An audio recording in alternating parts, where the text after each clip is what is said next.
Welcome back to my channel Amanisha's world. আশা করি সবাই ভালো আছেন। শুভ জন্মাষ্টমী সবাইকে। আমি অমানিশা আপনাদের কাছে আবার চলে এলাম একটা নতুন ব্লগ নিয়ে। তো এই ব্লগটা হচ্ছে আজকে কিন্তু জন্মাষ্টমীর ওপরেই। জন্মাষ্টমীতে আজকে আমার বাড়িতে যা যা রান্না হচ্ছে তা আপনাদের সাথে শেয়ার করব। তবে রান্নাঘরটা একটু চেঞ্জ হয়ে গেছে। চেঞ্জের কারণটা বলবো নিশ্চয়ই। যেটা বলছিলাম, রান্নাঘরটা গেছে চেঞ্জ হয়ে, কারণ আমার রান্নাঘর এখন নতুন করে তৈরি হচ্ছে।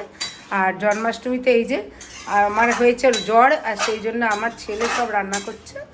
এই যে আলুর দম, আর ওদিকে হয়েছে হচ্ছে এখন পনিরটা বসেছে, পনির আলুর দম। এখানে 5টা ভাজা কাটা আছে, এখানে নারকোল ভাঙা আছে। মানে বুঝতেই তো পারছেন অলরেডি বিকেল কিন্তু 4টে, তাতেও আমার কিছু হয়নি। চলুন ওদিকে যাওয়া যাক, ওদিকে গিয়ে দেখতে পাবেন কি কি হয়েছে, আরও আইটেম আছে। হ্যাঁ, এখানে একটু তালের বড়াটা এখানে একটুখানি রাখা আছে, বাকি তালের বড়া সব কিন্তু ওপরে। মানে এবারে আমার পুরো ছত্রাকার অবস্থা, ওপর নিচ করে সব চলছে। এই যে মালপো, তার নিচে আছে পায়েস। কারণ পায়েসটাও নিশ্চয়ই শেয়ার করব। একা হাতে যে কি করছি আর কি না করছি ভগবান জানে। পায়েস,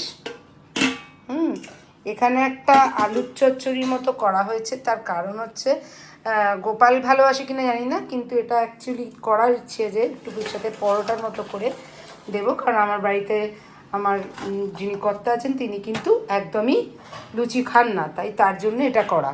আর এদিকে হচ্ছে একটুখানি খিচুড়ি করেছি, খিচুড়ি বেশি কেউ খায় না তার জন্য। তো সব মিলিয়ে এই হচ্ছে আমার রান্নার পর্ব। যা যা রান্না হচ্ছে, যা যা পুজোতে হবে, সবই আপনাদের সাথে শেয়ার করব। এটা আমার নিচের তলা, মানে নিচে আর একটা ফ্লোর আছে আমার ফ্ল্যাটে, সেইখানে আমি এখন আছি বর্তমানে। আবার ওপরে উঠবো পুজোর সময় যে জোগাড় হবে সেখানে। এখানেও আমার একটুখানি ঠাকুর আছে, তাকে একটা মালপো দিয়েছি, দিয়ে এখন আপাতত আমার জ্বর, প্যারাসিটামলকে আমি একটু বসি, এরপর আবার আপনাদের সাথে শেয়ার করছি। এবার পুজো শুরু হয়ে গেছে। তো পুজো শুরুতে পুরোহিত মন্ত্র বলছে। এখনও কিন্তু খাবার দাবার কিছু সামনে সাজানো হয়নি, এখনও গোপুর চানও হয়নি, গোপালের চান এখনও বাকি। এইখানে আমার আয়োজনের সব জিনিসগুলো উপরে রাখা আছে। এখানেও আমার ঠাকুর আছে, ঠাকুরের সামনেই রাখা আছে সব কিছু। আর এরপরে নিচে আমি সব গুছিয়ে দেব একটু বাদে। এই যে আমার বাড়ির ওপরতলাটার এখন এই অবস্থা, কোনো গোছ নেই। রান্নাঘর অর্ধেক তৈরি হয়ে পড়ে আছে। এই যে গোপালের চান হয়ে গেছে, গোপাল রেডিও হয়ে গেছে, বসে গেছে। আর পুরোহিতের মন্ত্র জপ চলছে, চলতে চলতে বেশ মন ভালো লাগছে। এই যে খাবার দাবার সব সাজানো, 32 রকমের মিষ্টি আমার ছেলে এনেছিল। আর আমি যা করেছি হচ্ছে তা তো আপনাদের আগেই বলেছি, পোলাও করেছি, তারপরে খিচুড়ি হয়েছে, তারপর নারকোল নাড়ু, তালের বড়া, সব কিছুই করেছি।